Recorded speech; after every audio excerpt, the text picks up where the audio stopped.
Beyond Well with Sheila Hamilton. I'm here with Dr. Jenna Lejeune. Hello, Jenna. Hi, it's great to be here. And Dr. Brian Goff is doing some really incredible work today for Bridge Meadows. Yeah. It's a fabulous organization, if you don't know about it, that provides integrated housing solutions for foster families, which I think is just so cool, to bring grandmas down with the little babies and give everyone a chance to integrate in one household. I love that Brian is on the board there and doing that work. So good for you.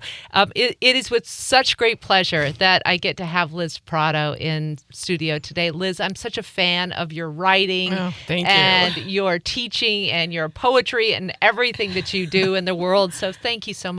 Liz is here to talk about creativity and chronic illness. And I think that this last year was the first time that I ever saw you post something about the fact that you suffer from a chronic illness. Why did it take you so long to be open about it? It took me so long to be open about it because I was afraid of the judgment that comes in our society with people who are sick or disabled in some way. And I thought people would treat me as less than capable, less of a person if I did that. Jenna, just jump in from the very beginning. Do you think that that's true, or is that self-stigmatizing?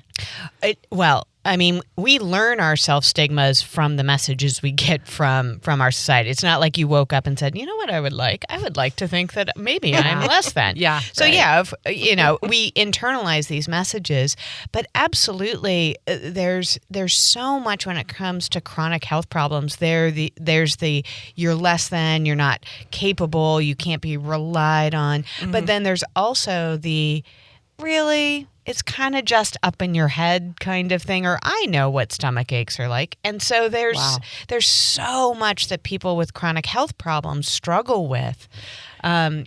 One of the fascinating things is to go back to your original writing on when you first started getting sick. And I want you to be as vivid as you can in your storytelling about that as you were in that article. Okay. So this was in February of 2013. And my dad and brother in 2008, 2009 were suffering from just the apex of severe mental and physical illness. And they lived in Denver and I was up in Portland, and I was trying to manage that situation from afar.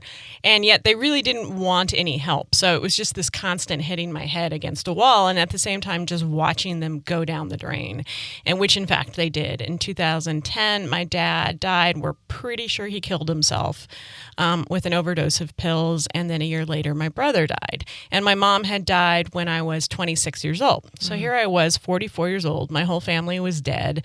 My family house was in foreclosure because my dad had died with massive debt. And I had to clean it all out in 4 days. This 4,000 square foot house. And they were both small-time hoarders. There was stuff literally from like when my dad was in the Navy, in the 1940s. In the house going all the way through, which you'd think would be cool, like, oh, hey, here's this cool thing at Dad's, but it was just such a stressful situation. There was no time to stop and get sentimental or nostalgic about anything. So I had gone through all of that and been super depressed and suicidal. And so I was put on some antidepressants that did get me out off the ledge there, but also put 25 pounds on me and made me very lethargic and made my thinking very, very foggy. And I couldn't write at all for this long period of time. Ooh. So right before February of 2013, when my husband and I had gone on this trip, I had decided to go off that antidepressant and really was ready to get my life back. I was so excited to be able to go and climb mountains and, go down into Waimea Canyon on Kauai and have a satisfying, good physical relationship with my husband and all those things that I hadn't been able to do. And so we went on this trip, and the first morning it was absolutely gorgeous, and I woke up early because I always wake up early when I'm there, and I got to see the sunrise, and it was all these beautiful purples and pinks and palm trees swaying and birds singing, and I realized I had a sore throat. And I know my body really well, and I know that when I have that kind of sore throat, no matter how much you drink, I couldn't, make it go away. It was scratchy. I know that means the beginning of a cold.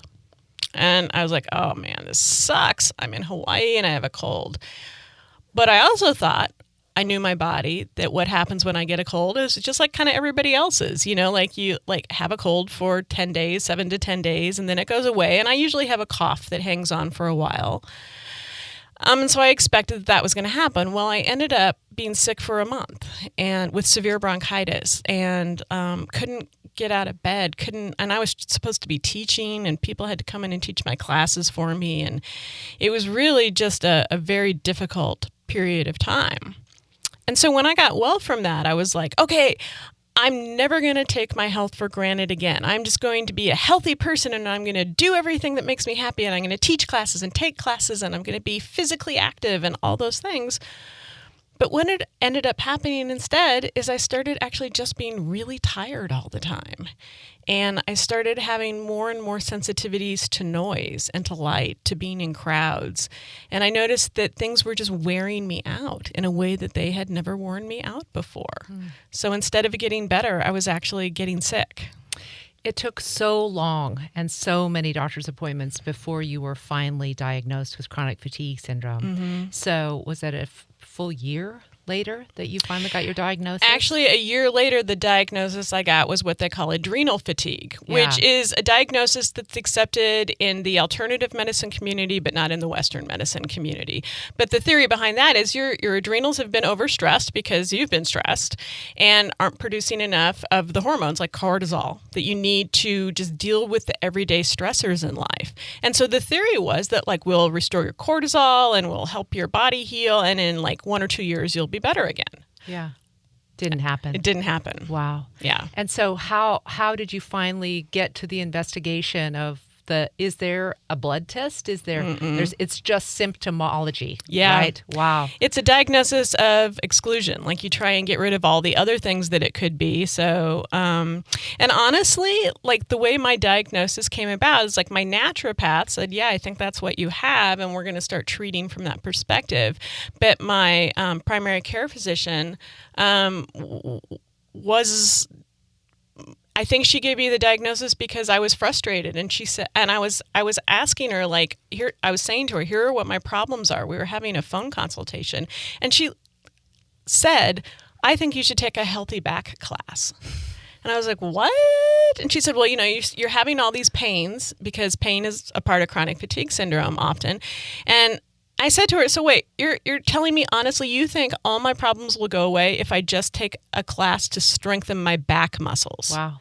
And she said, yes, I do. Wow, this gets to Jenna's initial point. It's not just society at large who says it's in your head. Yeah. It's even the medical profession. Oftentimes people with these chronic illnesses are being told by their physicians, well, we do think it's a little in your head. That's difficult. Yeah, and I guess, to put myself in the perspective of physicians, we sort of expect our physicians to have the answers to everything. We kind of put them on this pedestal like they're God. And of course, they're human beings. And of course, they don't have any more answers from science than, science has to offer. And so if they don't have an idea about what's going on with you, of course, they're going to just sort of throw out there what they do know does help. If you're having back pain, it probably would be helpful for you to work on your back stuff. Is that the solution to what's going on? Is that the cause?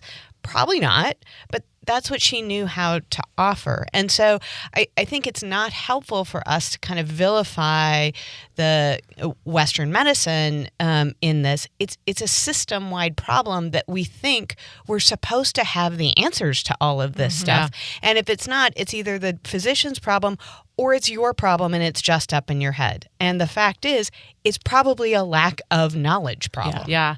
So is there more information now about chronic fatigue syndrome, how much more widespread it is than when you were first diagnosed? A little bit. And it's been really wonderful that there's a researcher at Stanford University who has taken this on because his own son is completely debilitated by chronic fatigue syndrome.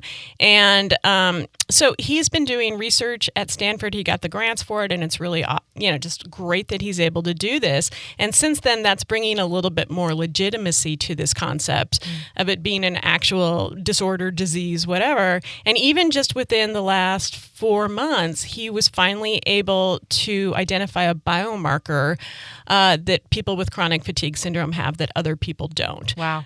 So for the first time, there's actually a way to test for chronic fatigue syndrome. That doesn't mean yet that there's a way to treat it, but they're heading that direction. Oh, that's fantastic. Something you said really struck me because I know now 3 people who suffer from chronic fatigue, quite serious cases where it really impacts their lives. And all 3 had extreme stress right before they were diagnosed. Is there a marker for that? Is that one of the things that happens, is that there is some rush of those stress hormones, the adrenals do get fatigued, that there is some way in which the body kind of crashes?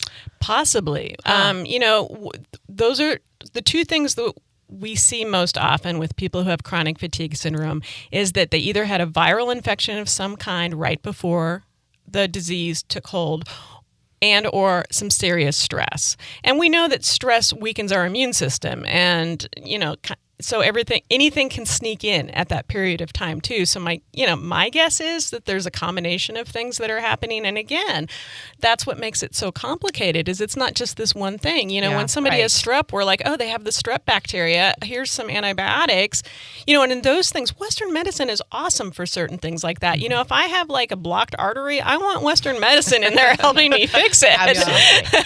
They have wonderful knowledge about those things, but they're not in a place right now where they have a lot of knowledge about diseases of the immune system. Yeah, so and immune disorders are like the big mystery of the 21st century. We're going to be talking with someone about Lyme disease, and I was just reading the statistics and how overwhelming it is, especially from the psychological point of view, that there is this stigma in society. There isn't enough science to actually help.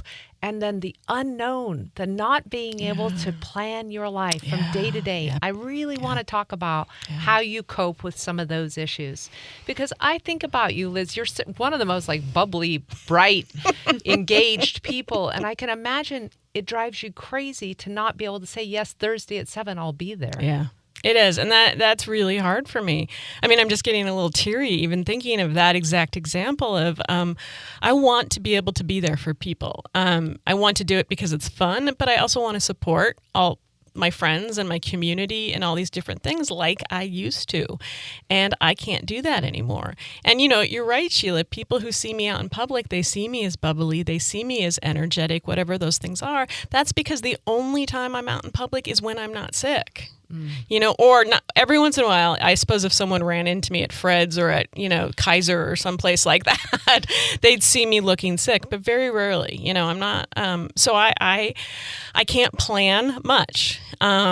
Everything is a maybe I'll be there, maybe I won't, which of course makes me look undependable, as Jenna was saying, which is part of, what I don't want to be. I don't want to be an undependable person. And then there's that whole piece there's the psychological component too, right? So often, especially in Western medicine, we love to try and make this distinction of physical health problems and psychological problems as if somehow the body was separate than the mind. Yeah. But of course, there's always this interaction. And so when our bodies are run down, when we're not able to do the things that give us pleasure and joy and meaning, like being able to be there for our friends, it takes a psychological toll on us as well. And that's when things like depression come in and things like, gosh, what kind of a person am I now? I used to be a quote unquote a reliable person, and now I am a quote unquote unreliable person, as if you are somehow a different human being because your body's responding in this way. And so there is a lot of overlap between chronic, what look like physical health problems and psychological struggles, which is why people who have chronic health problems often really benefit from seeing a therapist because of all the psychological side effects. Yeah. Jenna, how do you begin to work with that sense of disappointment is what causes depression? Yeah. It is. It's like I really wanted to do this and I have a fever of 102 and I have body aches and I can't breathe because of my coughing and I could infect someone else. I can't go again. Yeah. So how do you work with that? Yeah. I might just say it's slightly different. I would say kind of in general from an ACT perspective, one of the things that contributes to kind of things that look like depression is not being able to live a life that's in line with your values. Yeah. Right? So that's kind of how we talk about and it. She talked about what her values exactly. are. She wants to support her friends. Exactly. She wants to, that's exactly it. So it isn't just, oh, darn, I didn't get to go to the show, like a disappointment like that. It's, I don't get to be that person. And so what we do, I don't work with chronic pain and chronic health stuff, but from an ACT perspective, it is an evidence-based treatment for that. And what we do is we help you kind of connect with, okay, so what's the value behind you going to that show? Is it, I want to be a reliable friend. I want to be loyal. I want to be caring. I want to be supportive. Okay. So then how do you do that thing given what your body is capable of doing right now? And it may not be to go to the show, but there are other ways you can sort of live out that value in whatever context you're in.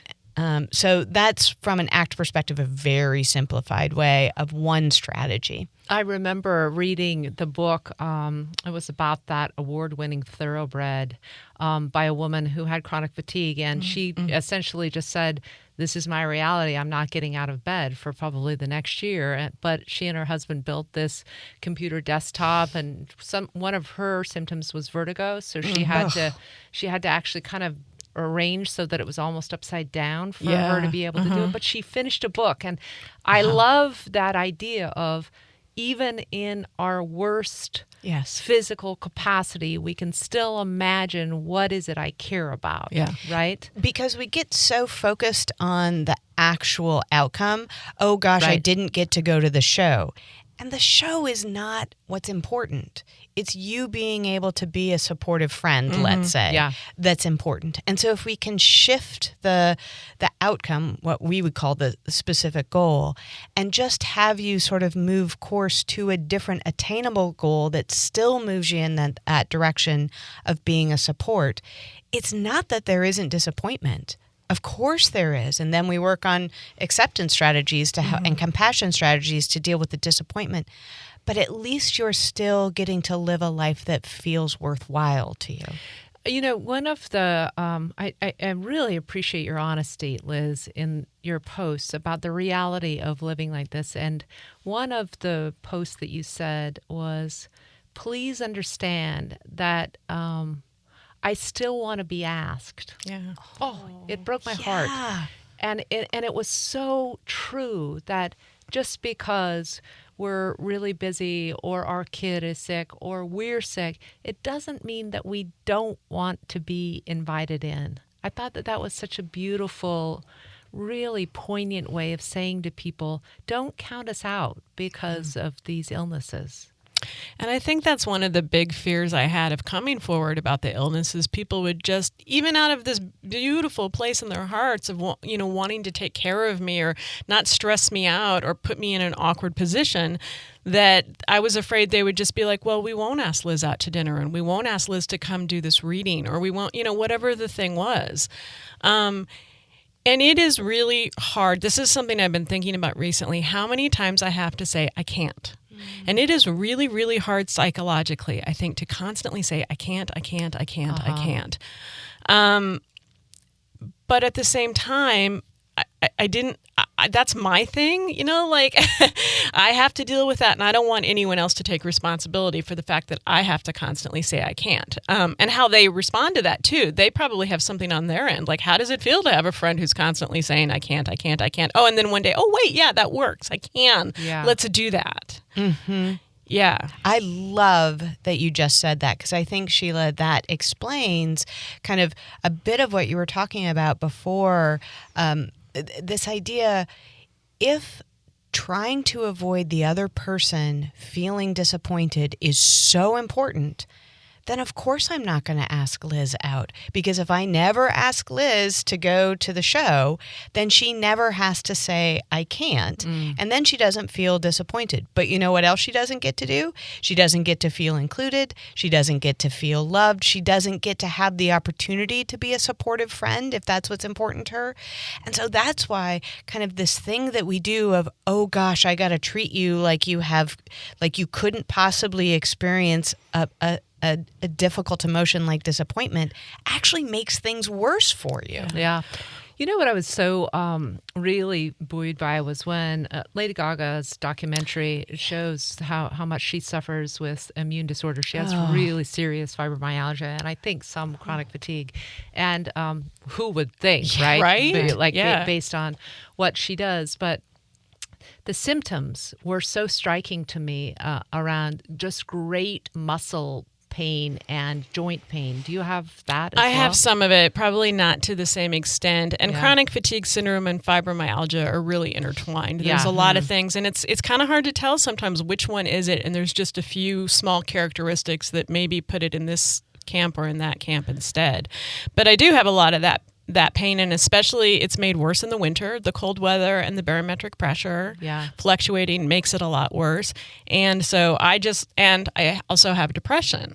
And so I just know in the winter it's just a crappy time for me. But it's interesting. Part of it is that acceptance. It's like winter's just less for me. It's just different. Yeah. That's a great way to describe I'm going to spend more time in bed. And so one thing I just did, for instance, is I just went onto eBay and I bought these beautiful, colorful outdoor metal sculptures to put on the deck outside my bedroom. So when I'm lying in bed all the time, I'm not just looking at the gloom. I get to look at these red flowers, and there's one that's a fish swimming through grass, and there's another one that's a gecko. So I get to still have this beautiful thing in front of me, despite the fact that I'm stuck in this situation. Oh, that makes me so happy. Yeah.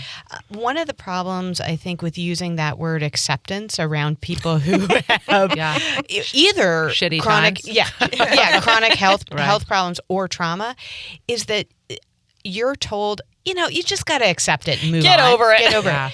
And when I use the word acceptance, first, even though I do acceptance and commitment therapy, I almost never use that word. I always use the word willingness. And when I mean acceptance or willingness, I simply mean, could you be willing to be with what is right now? It's like this right now.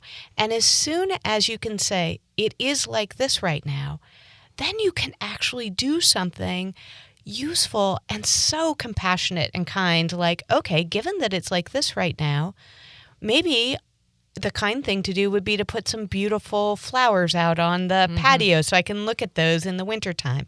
And you can actually be more responsive to yourself. But please don't hear us saying on this show that acceptance is, well, yep, you got dealt a shitty hand. I guess you just got to buck up and accept it. I'm really glad you said that, Not what I'm saying. I think a lot of people hear that word and just completely jump to the wrong. I hate that word. Yeah, to the wrong position. Maybe willingness and commitment therapy. You should change it. Oh, really? I'll let Steve Hayes know that. I did want to ask you, Liz, about writing, because I know it must be such comfort that you actually have a job in which you can do from a bed. Thank God. But when you're depressed, there's no good writing that comes from a state of depression. So because it is your job and because I know you're prolific, how do you get yourself into a state where even with, because winter months, especially in Portland, are long. I know you're not writing the entire time. How do you do it? I think it really makes a huge difference to have a specific project that I'm working on in some way I can actually focus. Yeah. Because otherwise I would just be like, I don't know, I can't think of anything to write. I guess I won't write today. But if I have this thing, I do that. And I also set these goals for myself. So for instance, obviously I'm depressed. It's winter. It's cold. I'm in pain. I want to take a hot bath. But sometimes I'll say, you know what? I can't take that hot bath until I write for an hour. Not as it's not like a withholding from myself. It's a reward. Right. It's all these ways I can reward myself for it. And at the same time, sometimes I just go, this is not when it's going to happen.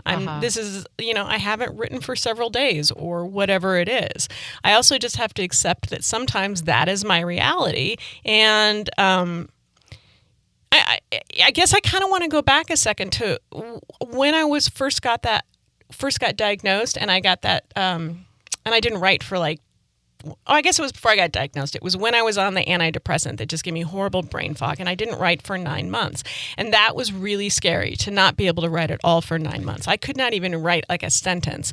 And then I just started little bit by little bit by little bit. And what was so scary about it was, okay, if I'm a writer and I can't write, what am I? I really felt like I'd lost a piece of myself. But here's the thing. I came through that. And I wrote 2 books after that, or published, and so now I know in my head, it's just this thing I have to remind myself. It's like, just because I don't write for a few days or a week or, whatever, doesn't mean I'm not a writer. Yeah. It will come back. Yeah, that's really good. Like, such an amazing strategy. I want to ask about how this impacts your marriage, because it's hard on our partners. It's difficult on the people who have to take care of you when you're sick. So how do you have compassion both for yourself and the people who live in your sphere? Yeah. Well, in this situation, so I don't have any children, which I honestly don't know how people who have chronic illnesses do it. I mean, how do you can't get out of bed and there's children that need to be cared for? I don't really know how that works very well, but I know it does. I'm very fortunate that I have a very compassionate, kind, giving, generous partner. And that's part of his profile, is he likes to take care of people. Wow. And it was funny because when we first met, I sort of considered that like a dysfunction, like, oh, he's codependent. Because, I was like, those were the words back then. We were all so worried about that stuff. And then it took me pretty far into life to realize, oh, that makes him feel good. Wow. It's what he's good at. It makes him feel good. And at the same time, I still watch out for those points of, because I still want him to take care of himself. And so I watch out for those points of where I think, like, is this too much for him? Is this too hard on him? But he's great. And I mean, I have read stories of people whose partners weren't. Yeah. And who a lot of divorce. A lot of. Because they're just this, it's like there's a belief that they didn't sign up for anything except a healthy partner. Yeah. Or they still think they're faking it. Like, why can't you just get out of bed? I mean, I hear stories like that too, which are just heartbreaking. Yeah. I think the mystery around these illnesses it's probably likely going to be solved in probably a decade, I would think. Let's just put it out there as some hopeful thing. But have you ever reflected on what it's been like to live during the mystery times? I think that it's such an interesting idea. We know so much about heart disease. We know so much about muscular disease. We know so much about the human body. And yet, with the immune system, we are like kind of how our understanding is like it is with our brains. Yeah. We know so very little. And you, in some ways, are at the nexus of this mystery. It's interesting. I don't really know how to put this, but there's a way in which it puts me in touch with this sort of spiritual side of myself. And I'm not a religious person. But at the same time, I really have to think about who I am at my core a lot. And what is malleable and what's not, what can be taken away from that and what can't. And that may be true with other diseases too, where we know how to cure them or we know what the causes of them are. But it's a lot of time. And especially because this is an invisible illness and the disabilities that go along with it are invisible too.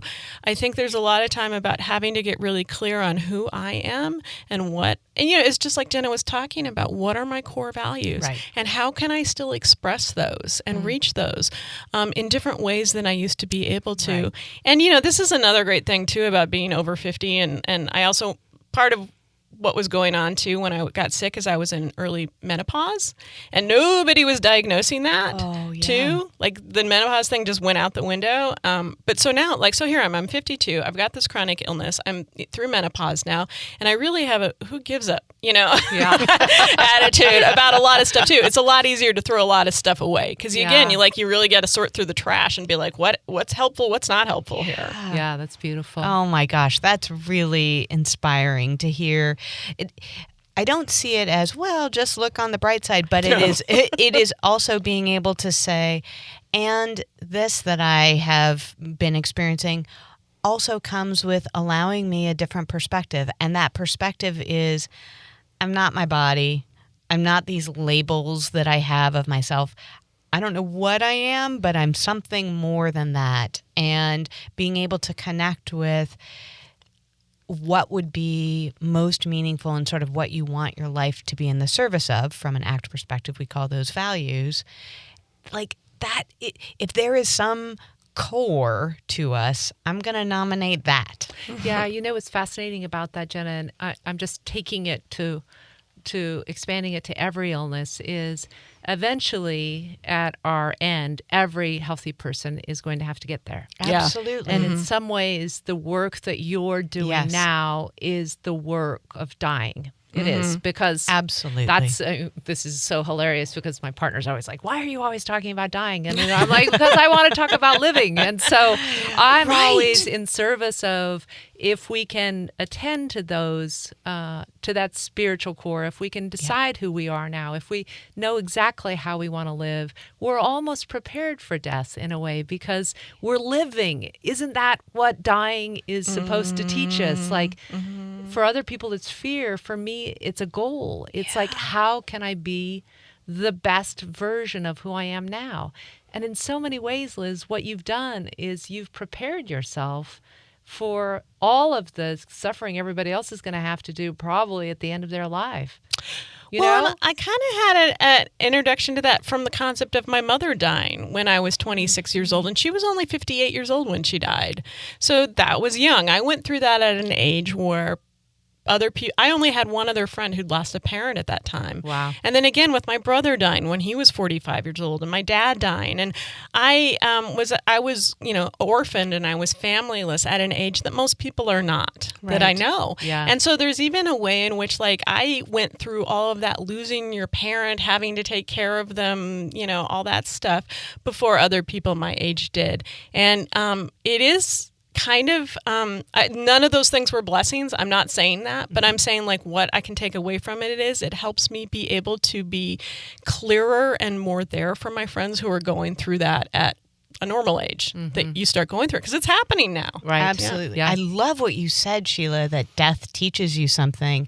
And maybe this idea of, wow, if you sort of already learned at least some of those lessons about what death teaches us, about what's important when you get to the end of everything and all of the trappings are kind of stripped away. Right. You actually get to live your life with that knowledge rather than just be at the end of it. So that's pretty cool. I'm always joking with my friends, because they're all, like, I am the most cluttered person, and they're always like, how do you stand that? And I was like, I am so certain at the end of my life that I am not going to care about how my bed was made. I am seriously not concerned. I'm concerned about creating. I'm concerned about being there for my friends. I'm concerned about a wonderful, wonderful show. Yeah. I don't care about whether or not I have a hospital edge on my bed at all. I don't. Here lies Sheila. She was so tidy. That's not your thing? Oh. Well, it's so true. Inspiring to watch you, Sheila. I see your social media posts, and it's so joyful the way you and your family are out there and really embracing life. For that same reason, it's like you've looked at death right in the eyes, and you've made a decision about, well, what am I going to do with the days that I have? It's so true. I honestly think if there's anything that we can learn from, like, Stephen Hawking, from some of the people who have suffered the most, and even in their biggest limitation, they find a way to create, to share, to continue to write, to continue to mold other people's minds. I love this, that you're continuing to do it, Liz. I hope you have so many books in you. I'll read every single one. Liz Prato, again, thanks very much. And if you enjoyed the conversation today, we would love for you to help out at the Foundation for Excellence in Mental Health Care. They support Beyond Well and everything that we're doing here. Thanks again, and have a great day.